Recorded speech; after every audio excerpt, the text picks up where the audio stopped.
So, 25 years after its release, Jurassic Park III remains one of the most divisive entries in the Jurassic Park franchise. Released in 2001 and directed by Joe Johnston, the man who would go on to direct Captain America the First Avenger, the film departed from that grand philosophical storytelling of the first two films directed by Spielberg in favor of a more lean, fast paced survival adventure, which, in my opinion, was actually the right decision. I was like, we didn't really need what we got in the first two again. We're like, oh, everything just kind of goes away in the first one. The second one, they try to do something and that goes away. I feel like in this time where it's like we're just going to go to the island, we're going to see the island for what it is, see what failed, what didn't fail, and some other stuff. But they actually have to survive throughout the forest with the raptors and everything around. That's a good idea. And I wish a lot more movies in the franchise kind of followed this formula where they just kind of have to survive. But like Jurassic World kind of did it, but in its own weird way because the park actually gets open. And then Jurassic World Fallen Kingdom was just dumb as hell. Jurassic World Dominion was just like pretty much the world's biggest letdown after what was set up in Fallen Kingdom, which was like the best 10 minutes of any of the Jurassic World movies. But I really felt like they should do, I really feel like they should personally do another movie like Jurassic Park 3, where they gotta have to like survive and get to a certain point and that ends the movie. I thought that was one of the best setups in any of the Jurassic Park films. The problem was Jurassic Park 3 is very divisive, still to this day. But while it may not carry the same thematic weight as its predecessor, Jurassic Park 3 has earned, like, finally, after so long, that dedicated following for embracing that nonstop action, memorable dinosaur encounters, and one of the franchise's most relentless survival stories, and one of the best predators in the franchise. It's still up in the air on what the Spinosaurus has done to the franchise. I think the Spinosaurus made the franchise a little more terrifying. I'm not particularly scared of the dinosaurs in Jurassic Park 1, not particularly scared of dinosaurs in Jurassic Park 2, but the Spinosaurus is legitimately terrifying. And I think that was something that hadn't been done before. Some people would say the T Rex was. I don't think the T Rex was that scary, but there's something about the Spinosaurus. I don't know if it's the roar or the design or like the stature, but the Spinosaurus was terrifying. And that's something that like really should never be forgotten because it little 6 year old me back in 2001 was legitimately scared of the Spinosaurus, but I loved it because it was so cool. But it is set, I believe, a few years after The Lost World, and the film follows that renowned paleontologist Dr. Alan Grant, who is tricked into accompanying a wealthy couple on what believes is a simple aerial tour of Isla Sorna, Site B, which is mentioned, where dinosaurs were bred before being transported to Jurassic Park. Once that plane lands, Grant discovers that the couple's true mission is to search for their missing child, who disappeared on the island weeks before. Stranded in one of the most dangerous places on Earth, the group must navigate hostile terrain while avoiding predators far more dangerous than he ever imagined. Now, this setup is a lot cooler because one, we didn't really get it like this, and two, it's a lot more up and personal with the dinosaurs without any real protection. Like the thing about the first Jurassic Park was, yes, they are locked in the park, but it's a lot different when some dinosaurs are still locked in cages. Some dinosaurs are still doing this, and some dinosaurs do get out. But with Jurassic Park 3, all bets are off, and it is what it is. And you either gonna get ate or you gonna survive. Make a choice. Granted, not too many characters actually die. Like three of the main cast team actually like die. If I remember, like it's like Mr. Udesky, my man Mr. Noodle, and the boy Nash. And of course, the brother had to die first. Only died second, but and that was like it. Everyone else survives the movie, you know, and for and I guess like for me for a survival flick that is the problem is like everyone survives or at least five out of the eight people survive and then the son is brought in, and the son survives but they're not going to kill the kid. I mean, let's be honest, Jurassic Park 3 was probably aiming for a more family friendly like aspect, even though it's probably a lot more violent than the first two just based off some of the dinosaur moments. But I will say going into that, getting into it, like they encounter the Spinosaurus. I think that is one of the coolest scenes in the series. I think like they hit it with the plane, it piss it off, it attacks the plane, and probably, in my opinion, one of the most like one of the most awesome sequences in the series. I love that sequence when they're on the plane. It rips the whole front of the plane off. It shows up, it bites Nash's legs, pulls him out, throws him down, just eats him. And then like when he roars, you see like pieces of his flesh or like clothing in his teeth, which is disgusting, but it makes for really cool attention to detail. That the Spinosaurus did just eat somebody before it's about to roar in your face. And that is one of my favorite shots in the series. It just like looks up at the screen and just roars, and it is the coolest thing ever. And the fact that Stan Winston, that's got to be one of his last designs, I think. And it is a big old animatronic Spinosaurus that they're like acting against. And they built that big old animatronic T Rex and they just let them tear each other apart. That is quite possibly one of the best ways you could do something like that. And the fact that it did fight the T Rex and win, this is when the movie starts to turn controversial and a little petty. Because the problem was the T Rex lost to the Spinosaurus. In my personal opinion, I don't think that's a bad thing. I was like, the T Rex was literally a problem in the first one. It was the end all be all problem in the second one when it was running through the city causing chaos. It made sense for the T Rex to be removed from this one because I didn't want it a third time. And then on top of that, the Spinosaurus isn't bigger; it just has longer arms. And let's be honest, yes, the T Rex has a strong jaw. It opens up with that grab to the neck slam on the ground, but that was it. But the Spinosaurus can literally get the upper hand if it gets its claws on it. So me personally, I know a lot of people hate it, but I was like, the Spinosaurus should have won. The Spinosaurus is a lot more visceral. It seems like it's kind of like an alligator versus a crocodile, where like the crocodiles are just way more violent. They're way more territorial. They're way more visceral. They will not hesitate. Some alligators won't attack you if you act. If you don't act like prey, some alligators won't attack you. A crocodile will attack you regardless, regardless. And that's like, in my opinion, kind of how the Spinosaurus operates. Like it just is that way. And I think the Spinosaurus just displayed that violent nature a lot worse than the T Rex did. And ultimately is why the T Rex ends up getting killed. But fans are so built on the T Rex, T Rex, T Rex that it causes a lot of controversy amongst the fans.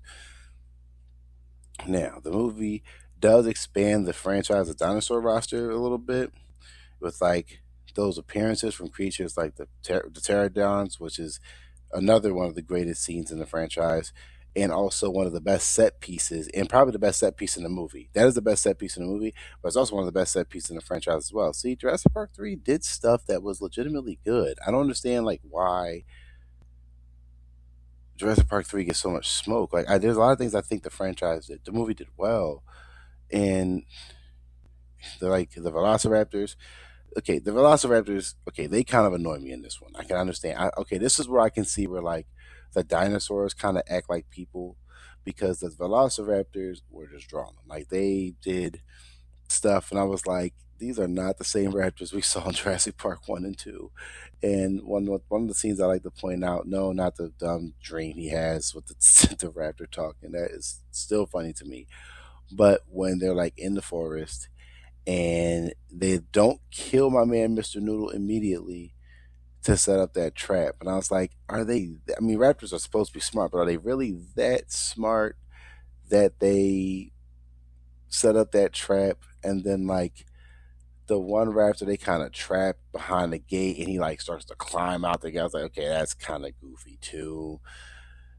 The fact that the raptor like is hiding behind the glass as if it's a model, but that scene's dumb because like, sweetheart, that is a full grown raptor. You can't tell that that's not it. Just like looks at her and goes to attack her. It scared the hell out of me as a kid, but as an adult, it's a pretty stupid scene. Like the raptors might be just like the only thing I kind of, but then like the Spinosaurus could kind of act like a person too. Like the scene when they're like all running to each other at the fence and they hear the phone ring, realizing yeah, the Spinosaurus ate Bull, and he's just standing there just staring at him. And I'm like, bro, what? Like that scene, that shot scared the crap out of me too. I was like, this is like that shot lived rent free in my head for like years. And I was like, this is a really scary scene, but it's dumb because like my man just stood there waiting for them to turn around and then, run. But again, I can let it pass just because I kind of got what they were going for. And one more scene I would say where the dinosaurs tended to act like people, which I think is kind of dumb, was like as the other pterodons are like tearing my man Billy apart in the water, which is really violent, by the way. You actually kind of see some of the blood in the water if you pay close attention. It's gross, but it's cool. And the pterodon just kind of turns around and just looks at them like, "What's up?" I'm like, "Nigga, if you don't stop, like, come on, like, stop playing with me, bro." It's like, but again, those are like the only real issues I kind of have with the movie is that the dinosaurs just really act like people.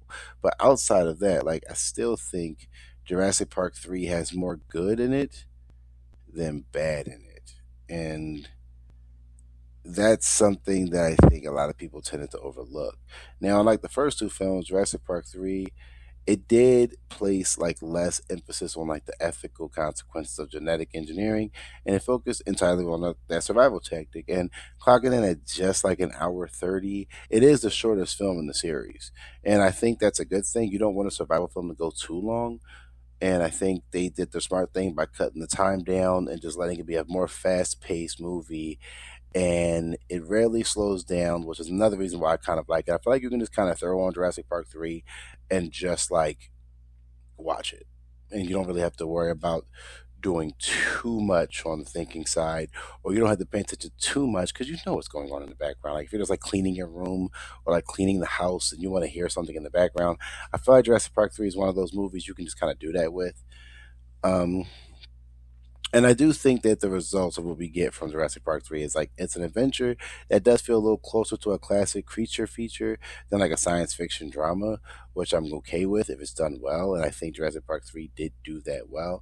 I will say one of my favorite aspects of this was when Sam Neill, rest in peace, returned as Dr. Grant. I do think that was like a nice bit of like, oh, Sam Neill's back in the franchise because he wasn't in the second one, but Jeff Goldblum was. And, it's kind of, you see Laura Dern again, and you do, kind of get a little bit more of an expansion on what's been going on with them since the first one.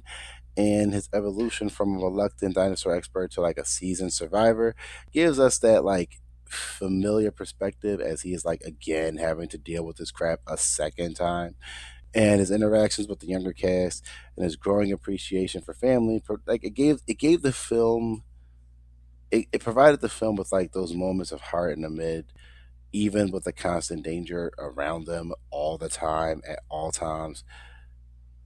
One side note for me is that I do think Jurassic Park 3 still carries that spirit of the Jurassic Park franchise, like they're on the boat and they're like, riding through what is the canal of the island, and you see all the dinosaurs and there's like the music's playing and they're like genuinely kind of at peace for a little bit.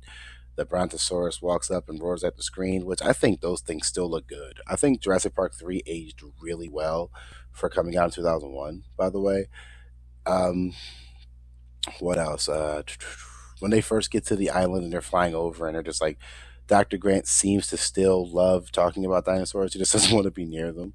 Like, they hadn't tried to eat me yet, which is a very understandable line, bruh. My man went through hell in that first one. So I get it. Now, visually, I do think Jurassic Park 3, like I said, is very impressive after 25 years. It's like a combination of those practical animatronics, some early 2000 CGI, and like the dinosaur sequences actually still look really good. I'm very impressed with a lot of the raptor scenes and how great those look. And Joe Johnston's direction, it really like emphasized the suspense and like the practical adventure, creating several memorable chase sequences that have only stood the test of time. Like I said, I stand by Jurassic Park 3 has aged a lot better than a lot of early 2000s movies. Like, I look at some of those 2000s movies and I kind of cite like X Men, Jurassic Park 3. It was that movie with ScarJo and the dude. They're like on that like hover bike. That actually aged really well too.